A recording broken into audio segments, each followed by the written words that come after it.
Damos comienzo a un nuevo programa.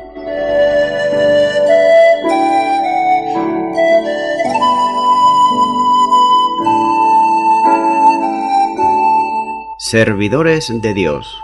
Quien te habla es Manuel Cornejo.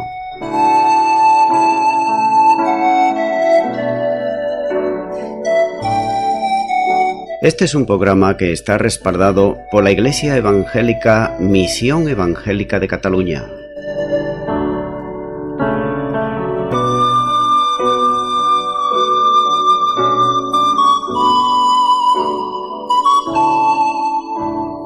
Estamos situados en la ciudad de Sabadell, en la avenida Matadepera número 239.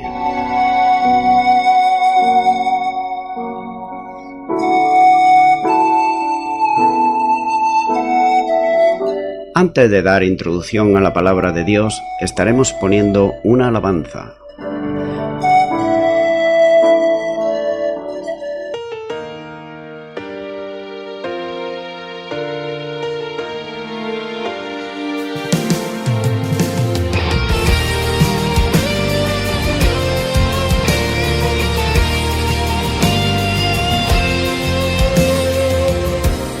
Más de lo que has pedido, Él hará. Más de lo que imaginaste, hará. Más de lo que habías soñado, más hará. Más de lo que has anhelado,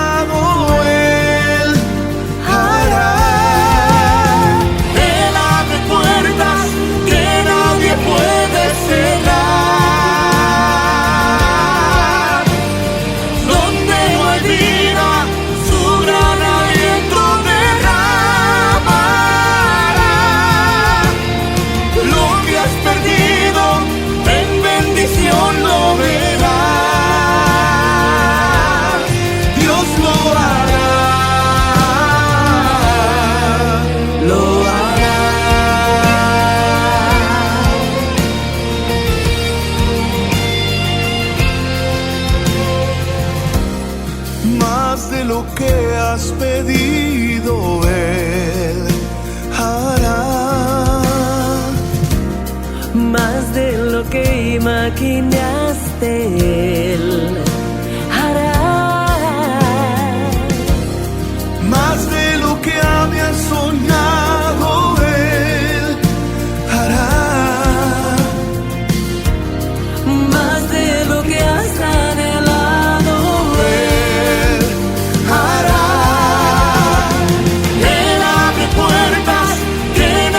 puede cerrar. Donde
Y ya nuevamente tras la pausa musical estoy con todos ustedes para estar compartiendo la palabra de Dios, la Biblia, y lo estaré haciendo de una manera expositiva versículo a versículo.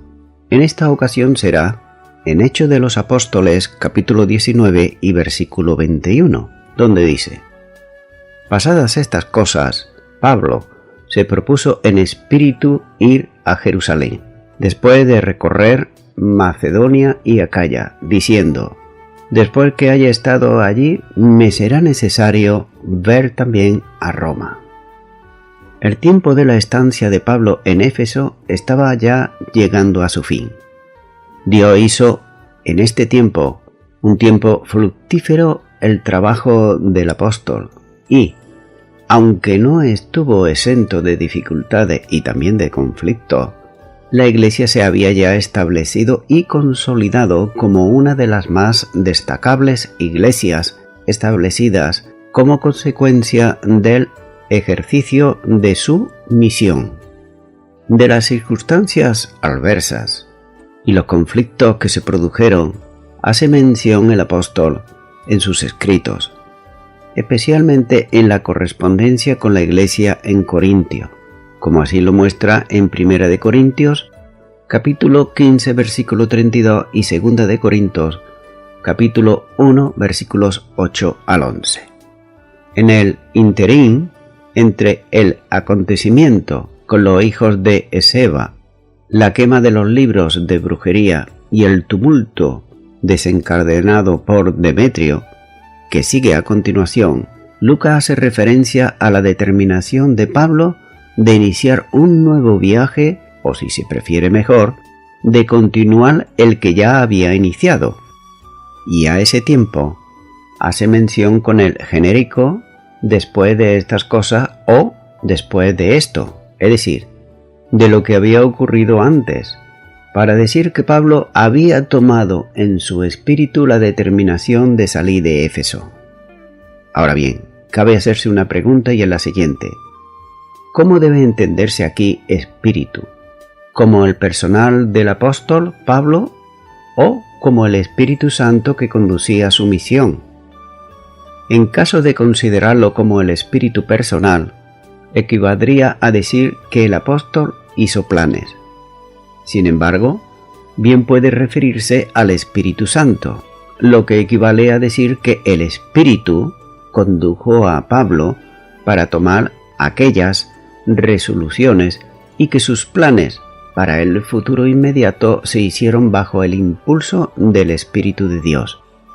Considerando que en el versículo Pablo dice que le es menester visitar Roma y que, más adelante, utiliza una fórmula semejante, por ejemplo, la podemos ver en Hechos de los Apóstoles, capítulo 20 y versículo 22, donde dice: Ahora, he aquí, ligado yo en espíritu, voy a Jerusalén, sin saber lo que allá me ha de acontecer.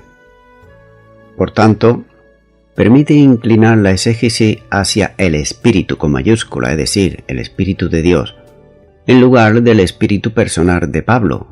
Con todo, cuando hace en el cumplimiento de la misión procede del Espíritu Santo, de modo que aquí puede tomarse el término espíritu en sentido personal, esto es, como el espíritu de Pablo, que toma la determinación pero estaba impulsado por el Espíritu Santo que controla, guía y conduce en cada momento la misión apostólica. Dice la segunda parte de este versículo, después de recorrer Macedonia y Acaya, diciendo: seguramente que la ruta a seguir en su salida de Éfeso consistía primeramente en atravesar las regiones de Macedonia y de Acaya. Téngase en cuenta que no se trataba de simplemente de pasar por aquellos territorios, sino de atravesarlos, pero visitando y confirmando las iglesias que ya estaban allí establecidas. Este ministerio había sido hecho ya interiormente, tal y como nos dice en Hechos de los Apóstoles, capítulo 15, versículo 36, y también en el capítulo 16, versículos 1 al 5. Por tanto, en los planes suyos, aunque Lucas no lo detalla, estaría pasar un tiempo con los creyentes de Tesalónica, los creyentes de Berea, de Filipo y Corinto, para seguir luego viaje a Jerusalén. El propósito del apóstol, en su deseo de ir a Jerusalén, era estar en las fiestas de Pentecostés, a la vez que entregaría allí la ayuda para los pobres que había prometido y daría también un informe a los ancianos de la iglesia y, como no, a Santiago, como nos dice en Hechos capítulo 21, versículos 18 al 19. Sigue diciendo la última parte de este versículo: me será necesario ver también a Roma. El deseo de Pablo era, desde hace ya tiempo, visitar Roma. Aquí lo presenta Lucas como una necesidad que él verdaderamente sentía. El modo verbal que se utiliza indica que necesitaba, es decir, que Pablo sentía el impulso del Espíritu de Dios para llevar a cabo la visita a la capital del imperio. En el ejercicio de su ministerio, el apóstol había tomado la determinación de trabajar donde otros no lo hubieran hecho antes. En Roma estaba establecida una iglesia grande y también bien consolidada, de modo que su propósito en relación con aquella visita era el de ministrar para edificación de los creyentes romanos y animarles en la fidelidad al Señor Jesús. Pero el propósito suyo, al visitar Roma, tenía un alcance mucho mayor, ya que quería establecer allí el punto de partida para la evangelización de Occidente y concretamente de España, tal y como nos dice, por ejemplo, en Romanos, capítulo 15 y versículo 24, donde dice: cuando vaya a España, iré a vosotros, porque espero veros al pasar y ser encaminado allá por vosotros, una vez que haya gozado con vosotros. Y también el mismo capítulo, pero ahora el versículo 28, vuelve a decir Pablo: así que, cuando haya concluido esto y le haya entregado este fruto, pasaré entre vosotros rumbo a España. No se pueden saber por los términos bíblicos si este viaje a España, que él, Pablo, tenía en mente, llegó a producirse realmente, aunque, históricamente, tiene todas las probabilidades que así fuese. Si bien Lucas le interesa solo los propósitos del escrito, es decir, situar a Pablo en Roma, donde termina el relato de Hechos de los Apóstoles, este deseo del apóstol va a condicionar el resto del libro, que se centra hasta el final, en relación con el asunto relacionado con ese viaje. Es cierto que el viaje no se producirá como Pablo había previsto, sino que será llevado allí, a Roma, como prisionero de Cristo, pero, en cualquier caso, el ministerio evangelístico de su apostolado se cumple también en Roma. Continúa ahora con el versículo 22, donde nos dice: y enviando a Macedonia a dos de los que le ayudaban, Timoteo y Erasto, él se quedó por algún tiempo en Asia. Preparando el viaje a Macedonia y Acaya, como era el propósito, Pablo envió delante de él a dos de sus colaboradores, literalmente en el texto griego, a dos que servían como diáconos.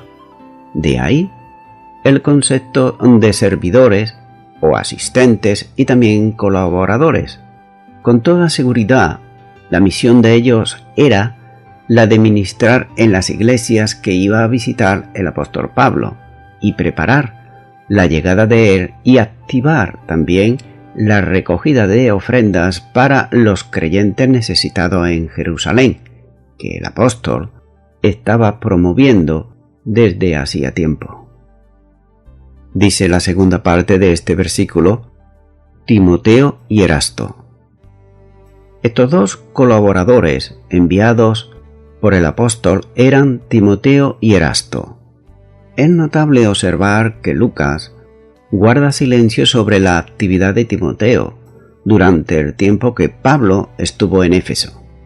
Anteriormente, lo menciona relacionándolo con la iglesia de Corinto, tal y como nos dice en Hechos capítulo 18 y versículo 1, de donde habría venido para colaborar con Pablo ayudándole en el ministerio.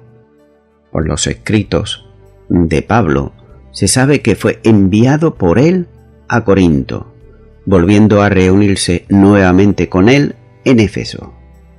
En esta ocasión es enviado por el apóstol a Macedonia, con toda probabilidad a las iglesias de Tesalónica y de Filipos. El otro comisionado por Pablo se llama Erasto. Su nombre aparece 2 veces en el Nuevo Testamento. Una de ellas lo relaciona con el tesorero de la ciudad, tal y como nos dice en Romanos capítulo 16 y versículo 23, y en las últimas de sus epístolas dirigida a Timoteo, cuando estaba preso en Roma y esperando la ejecución de su sentencia a muerte, se refiere a él diciendo que se había quedado en Corinto, como nos dice la segunda carta a Timoteo capítulo 4 y versículo 20. Ahora bien, ¿son las dos referencias a la misma persona? Es dudoso, y sin base bíblica además, fundada para identificarlo así. Posiblemente, el tesorero de la ciudad se le identifica en una inscripción sobre piedra caliza desenterrada en las excavaciones de Corinto, descubierta en el año 1929, en la que se lee: Erasto, en gratitud por ser la autoridad que puso este pavimento de sus propios recursos. Lo único que bíblicamente se sabe es que el apóstol envió a Erasto junto a Timoteo. Y sigue diciendo la última parte de este versículo: él se quedó por algún tiempo en Asia. Mientras sus 2 colaboradores eran enviados a Macedonia, Pablo se detuvo un tiempo en Éfeso. Lucas no da las razones de esa prolongación temporal de la estancia del apóstol, pero lo más posible es que se detuviera ese tiempo esperando el regreso de Tito, que había sido enviado a Corinto, tal y como nos dice la segunda carta a los Corintios, capítulo 2 y versículo 13. Por otro lado, las desavenencias internas de aquella iglesia habían llevado al apóstol a escribir 2 cartas. Una de ellas no se conserva, pero que le causó una profunda inquietud. Esperando las noticias sobre lo que la correspondencia había producido en la iglesia, Pablo permaneció un tiempo más en Éfeso. Continúa ahora con el versículo 23, donde nos dice: hubo por aquel tiempo un disturbio, no pequeño, acerca del camino. Mediante una simple expresión de transición para un nuevo episodio en el relato que hace de la estancia de Pablo en Éfeso, la transición se produce en una forma simple, puesto que se trata de enlazar entre sí acontecimientos diferentes, sin un nexo común en el tiempo, ya que simplemente está introduciendo aspectos diferentes de lo ocurrido durante la estancia del apóstol en la ciudad.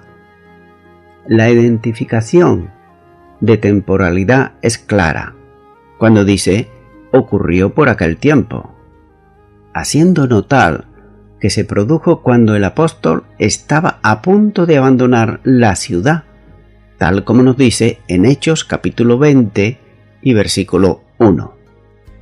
Este, pues, es uno más de los cuadros presentados en el capítulo, como los anteriores en la relación con los discípulos de Juan.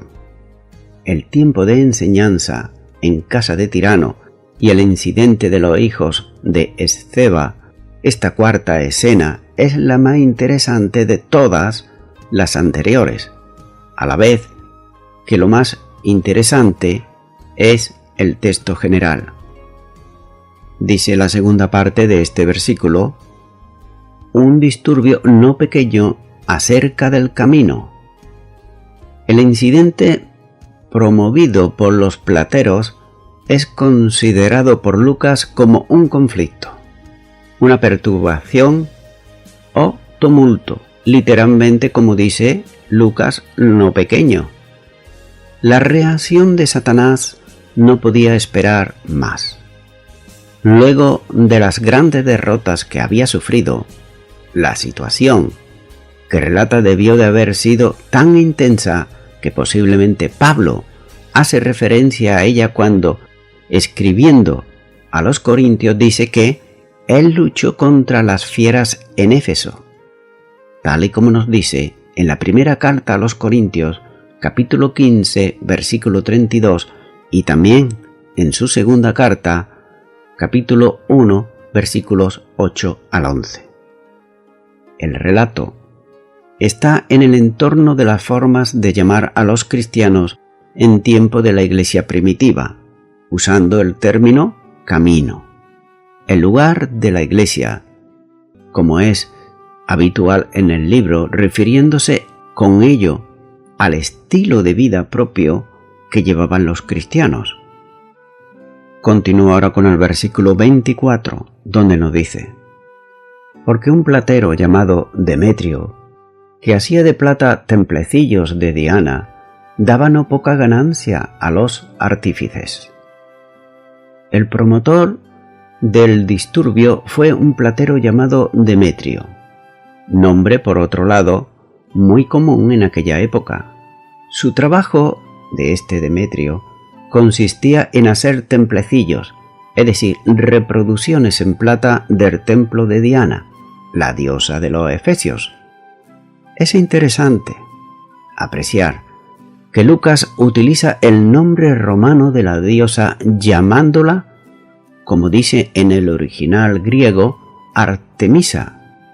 Esta es sin duda la reacción producida por las amenazas que el Evangelio suponía al culto pagano de Diana, especialmente a la del mundo pagano de aquel entonces. Por otro lado, podemos observar que en las fiestas en honor de la diosa, los miles de visitantes que venían a la ciudad compraban estos templecillos de plata, altares y las imágenes de la diosa que llevaban luego consigo a su regreso. Estos objetos eran hechos por los artífices, es decir, los artesanos que trabajaban la plata, y posiblemente Demetrio era un diseñador de estos objetos que encargaba a los plateros para que sus altares los fabricasen, y él vendiéndolos después. Pudiera ser también uno de los dirigentes del gremio de los plateros. Nótese que, después de un tiempo de bendiciones y de relativa paz para la predicación del Evangelio y la consolidación de la Iglesia, aparece un tiempo de dificultades, aparece un tiempo de lágrimas y un tiempo de pruebas. Nadie que haya estado involucrado en el servicio fiel a Cristo desconoce las pruebas producidas por el gran adversario del Evangelio y por consiguiente también de Dios, que es Satanás, el diablo. Para Pablo, que había predicado a Cristo en el Evangelio, que se identificó con él hasta hacerle su propia vida, como nos dice en Filipenses capítulo 1 y versículo 21, donde dice: porque para mí el vivir es Cristo y el morir ganancia. Notamos entonces que es también partícipe de sus aflicciones. Más allá del sufrimiento y de la prueba, el apóstol se siente orgulloso de estar al servicio del Señor Jesús, el que había sido crucificado, considerando como su gloria personal lo que para otros, sin embargo, era despreciable, esto es, la cruz de Cristo. Esto implica sufrimiento. Esto implica el ser tenido por espectáculo del mundo a los ángeles y a los hombres, tal y como nos dice en la primera carta a los Corintios, capítulo 4, y los versículos del 9 al 13. El cumplir el ministerio en medio del padecimiento lo había entendido el apóstol Pablo. Ante el ejemplo del Maestro, es decir, del Señor Jesús, las señales del crucificado las llevaba él mismo, Pablo, tal y como nos dice en Gálatas capítulo 6 y versículo 17, donde dice: de aquí en adelante nadie me cause molestias, porque yo traigo en mi cuerpo las marcas del Señor Jesús. Al comparar el apóstol la experiencia de Éfeso con una lucha contra las fieras, está dando a entender por medio del lenguaje figurado que fue una lucha a vida o a muerte. Sigue diciendo este versículo, dando no poca ganancia a los artífices. Con su precisión y sencillez, Lucas dice que Demetrio proporcionaba grandes ganancias a los plateros que trabajaban para él. Probablemente el incidente en que Lucas trata ocurrió en el mes de mayo del año 57, donde se celebraba la fiesta efesina de mayor importancia y que se repetía cada 4 años. Esta celebración convertía a la ciudad en receptora de miles y miles de visitantes que venían de todos los lugares a la celebración de la fiesta de Diana. Como ya se dijo antes, la fiesta de la diosa estaba rodeada de inmoralidad y permisividad, es decir, que se permitía todo lo que antes no se solía hacer, pero que durante esas fiestas estaba absolutamente permitido. En esa época del año, las viviendas que podían alquilarse estaban ocupadas por los visitantes que las arrendaban mucho tiempo antes y que luego los dueños las arrendaban a un buen precio. Esto me recuerda, por otro lado, aquí en España, por ejemplo, la Romería del Rocío, donde los del pueblo de Ayamonte alquilan sus casas y la alquilan a un buen precio, en el tiempo que dura el rocío a la Virgen del Rocío, ya que si notamos es muy, pero que muy parecido a lo que estamos comentando aquí en cuanto a la ciudad de Éfeso. También notamos que durante el día en Éfeso, en lo de la celebración de la fiesta, se ofrecían sacrificios, había música y luchas de atletas, y además, por las noches había baile, había diversiones y, como no, orgías. En la ciudad había una junta de 10 hombres. Estos eran los más ricos, que dirigían las festividades y además no solamente eso, sino que también corrían con todos los gastos. Como algunos consideran, era asombroso que cada 4 años pudiera haber en la ciudad 10 potentados que pudieran correr con los gastos de la festividad, es decir, que cada 4 años estos 10 ricos eran nuevos. Esto nos hace suponer, por otro lado, las ganancias de aquellos que se dedicaban a hacer imágenes de Diana. Por tanto, no he de extrañar que los comerciantes de Éfeso eran muy ricos y para ellos era una distinción muy buscada. Está entre los 10, como ellos le llamaban, asiarcas, como se les conocía. En eso tenían el orgullo de llamarse neocoros, es decir, guardianes del templo. Sobre estas festividades hay un documento escrito sobre una lápida de mármol blanco en la que se lee: como es notorio que no solamente en Éfeso, sino también en toda Grecia, se dediquen templos, lugares, imágenes y altares a Artemisa, como además en señal de adoración hay un mes que lleva su nombre, llamado entre nosotros Artemisión. Además, en consideración de que sería apropiado que el mes entero que lleva el nombre de la divinidad fuese observado, nótese aquí esto, como santo y dedicado a la diosa. El pueblo de Éfeso ha resuelto regular su culto por medio del presente decreto. El mes de Artemisión será festivo en todos sus días. Durante el mes hay que celebrar fiestas, panegíricos y solemnidades. Con ello, nuestra ciudad alcanzará un nuevo brillo y florecimiento para todos los tiempos. Y hasta aquí el escrito sobre una lápida de mármol blanco que todavía se conserva.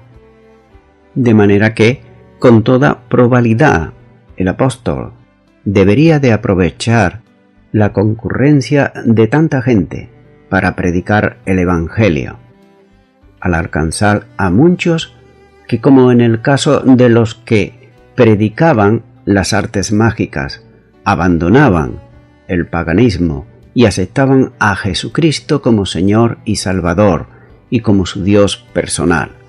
Esto hacía, por otro lado, peligrar a los plateros el negocio que lo enriquecía, con lo que además suponía el ser patrocinadores del culto y las festividades en honor a Artemisa.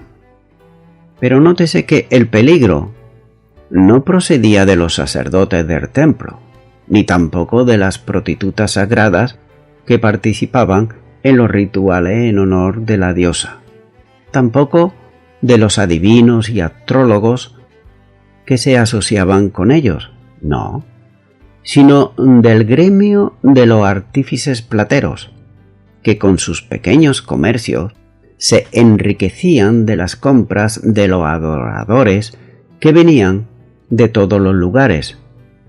A estos no le importaba la religión que el pueblo llevase, sino lo que realmente le importaba eran sus ganancias personales. Especialmente a los que, siendo orfebres, con talleres pequeños, dependían de los grandes compradores de sus trabajos en plata. La ausencia de muchos que antes venían a las fiestas y ahora no venían, por haberse convertido a Cristo. Ellos esto lo notaban, ya que en las ciudades próximas y en las islas había iglesias establecidas y cristianos salidos del paganismo, que no participaban ya en estos festejos y por tanto no compraban figuras de la diosa hechas en plata. Ahora bien, todavía más grave para estos plateros era que no solamente no venían ellos, sino que procuraban testificar a otros para que se apartaran de la idolatría. Muy posiblemente, esta influencia cristiana había supuesto en el año del relato una disminución notable de ventas en el mercado de la imaginería en plata, ya que la diosa al gremio de artífices daba mucho trabajo y también muchos beneficios. Enseguida se estableció la vinculación entre la predicación de Pablo y la disminución del negocio. Posiblemente Demetrio compraba muchas de las producciones de los pequeños talleres o incluso tenía a sueldo a varios artífices en el arte de la plata. Ante una disminución del negocio pudo haberse hecho portavoz de los plateros y orientador de la ira de estos contra quienes predicaban un mensaje que a ellos precisamente les perjudicaba. Y voy concluyendo ya con esto. Muchas veces los intereses económicos se disfrazan de religiosidad, como podemos ver en la conducta de los plateros de Éfeso. Para ellos, para estos plateros, nada les preocupaba la vida espiritual de sus semejantes, sino que lo que realmente les preocupaba eran sus ganancias económicas. Hay personas que hasta el día de hoy están en contra del Evangelio y lo están simplemente porque tienen temor de perder sus ganancias, vengan de donde vengan y se llamen como se llamen. Por ejemplo, los traficantes de drogas, los que viven de la prostitución y la pornografía, los parapsicólogos, los adivinos y los que fabrican, cómo no, y comercian con imágenes de santos ya muertos y hacen ídolos. En realidad, tanto de los plateros del tiempo de Éfeso y Pablo, como en el día de hoy, su interés para la gente es que conserven las tradiciones, que conserven las costumbres paganas, ya que para ellos lo que le interesa realmente son los beneficios económicos. Que sigan la gente en una religión a ellos les trae sin cuidado. Amigo y amiga oyente, como podemos ver, como pasaba antes en los tiempos de Pablo en Éfeso, sigue ocurriendo hoy en día, actualmente, donde muchas personas acuden a esos lugares de culto y lo hacen por tradición, sin tener conocimiento pleno de lo que están haciendo. Podemos ver como muchos lugares de estos cultos van las personas andando de rodillas, otros encadenados, etc. Pero mira lo que dice la palabra de Dios, no lo digo yo, lo dice Dios mismo. Y cuando lo dice en su palabra, es para que lo hagamos si realmente estamos buscando a Dios. Salmo 115, a partir del versículo 4, dice: Los ídolos de ellos son plata y oro, obra de mano de hombres. Tienen boca, mas no hablan. Tienen ojos, mas no ven. Orejas tienen, mas no oyen. Tienen narices, mas no huelen. Manos tienen, mas no palpan. Tienen pies, mas no andan. No hablan con su garganta. Y escucha esto: semejante a ellos son los que lo hacen y cualquiera que confía en ellos. Estimado y estimada oyente, nosotros anunciamos a Cristo. Ese Cristo no está crucificado, sino que resucitó de entre los muertos y vive y es real. No te anunciamos una religión, sino que te anunciamos a un Salvador, a Jesucristo. Es por eso que, como dice la palabra de Dios en Romanos, capítulo 10 y versículo 10, dice: Porque con el corazón se cree para justicia, pero con la boca se confiesa para salvación. Amigo y amiga oyente, yo te animo ahora, si realmente estás buscando a Dios de todo tu corazón, yo te animo a que ores conmigo para recibir a Cristo en tu corazón. Repite ahí a donde estás esta oración de fe y di conmigo. Repite: Señor Jesús, hasta ahora he tenido imágenes en mi casa, en el trabajo, la he llevado consigo, la he adorado, la he besado, pero tu palabra dice que son ídolos, que pueden ser de oro, de plata, una fotografía, que tienen boca, que no habla, ojos, que no ven, tienen pies, no andan, etc. Pero ahora creo en ti, Jesucristo. Tú eres real porque resucitaste de entre los muertos. Te pido perdón por todo lo que he hecho mal, por mis delitos y por mis pecados. Me arrepiento de ellos, te abro mi corazón y te recibo como mi Señor y como mi Salvador, y te doy gracias. En el nombre de Jesús. Amén.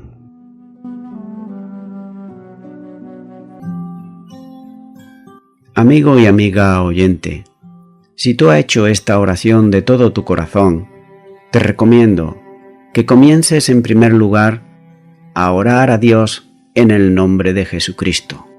Orar a Dios no es rezar, sino que es hablar con una persona. También te recomiendo que leas la palabra de Dios. Comienza por los evangelios si no lo has hecho nunca.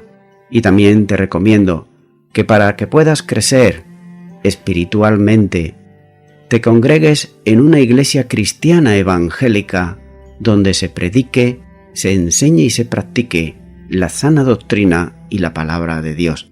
Congrégate ahí y con el tiempo crecerás espiritualmente y podrás servir al Señor Jesucristo. Que Dios te bendiga.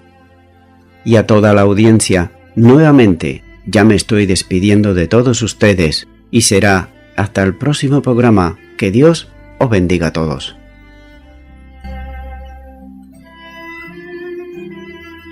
Bendecimos, Dios.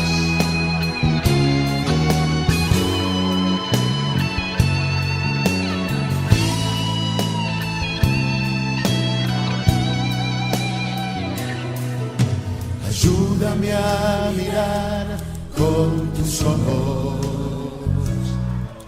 Yo quiero sentir con tu corazón. No quiero vivir más siendo insensible. Tanta necesidad con Jesucristo.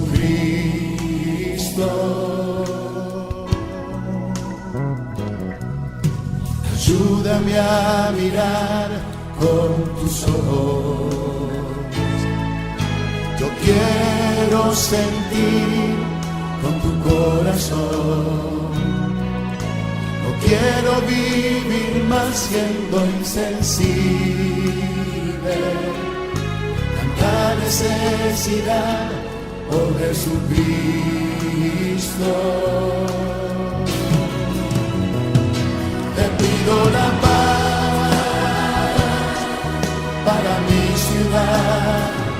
Te pido perdón por mi ciudad. Ahora me humillo y busco tu rostro. ¿A quién iré, Señor, sino a ti? Te pido la paz para mi ciudad. Te pido perdón por mi ciudad. Ahora me humillo y busco tu rostro. ¿A quién iré, Señor, sino a ti?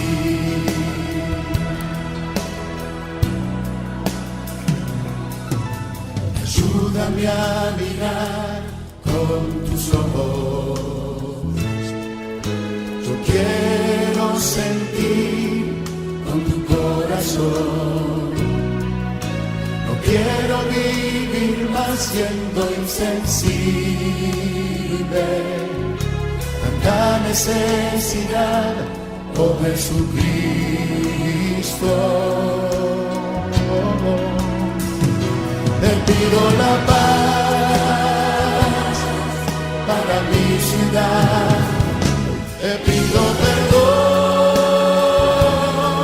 por mi ciudad. Ahora me humillo y busco tu rostro. ¿A quién iré, Señor, sino a ti? Oh, te pido la paz para mi ciudad. Te pido perdón por mi ciudad.